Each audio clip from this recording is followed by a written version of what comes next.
আজকের দিনটা খুব স্পেশাল। আজ জন্মাষ্টমী।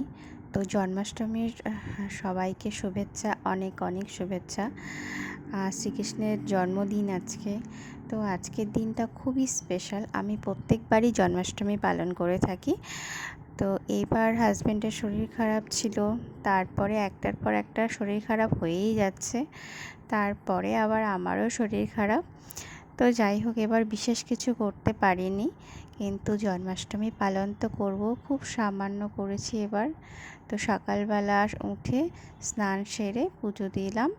এবার এটা হচ্ছে সকালবেলার ভোগ, তালের বড়া, কাজু, 5 রকম মিষ্টি দিয়ে সকালবেলা পুজোটা দিয়ে দিয়েছি।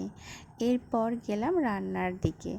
তো মানে বাড়িতে চারিদিকে নোংরা হয়েছিল, আর বিশেষ করে রান্নাঘরটা, সেই রান্নাঘর পরিষ্কার করার মতো সেভাবে ক্ষমতাও নেই। তো যাই হোক, মাইক্রো ওভেনে এবার প্রসাদগুলো আমি করছি।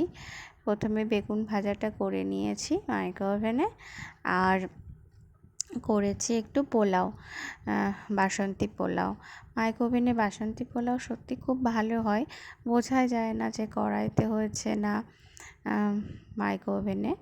তো আমি সেই রান্নাঘর পরিষ্কার করতে পারিনি সেভাবে বলে আমি মাইক্রো ওভেনে বাসন্তী পোলাওটা করেছি।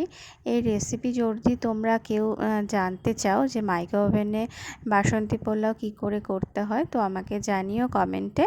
আমি পুরো রেসিপি তোমাদেরকে একদিন দিয়ে দেবো, কিন্তু আজকে পুরো রান্নাটা ওইভাবে দেখাতে পারলাম না।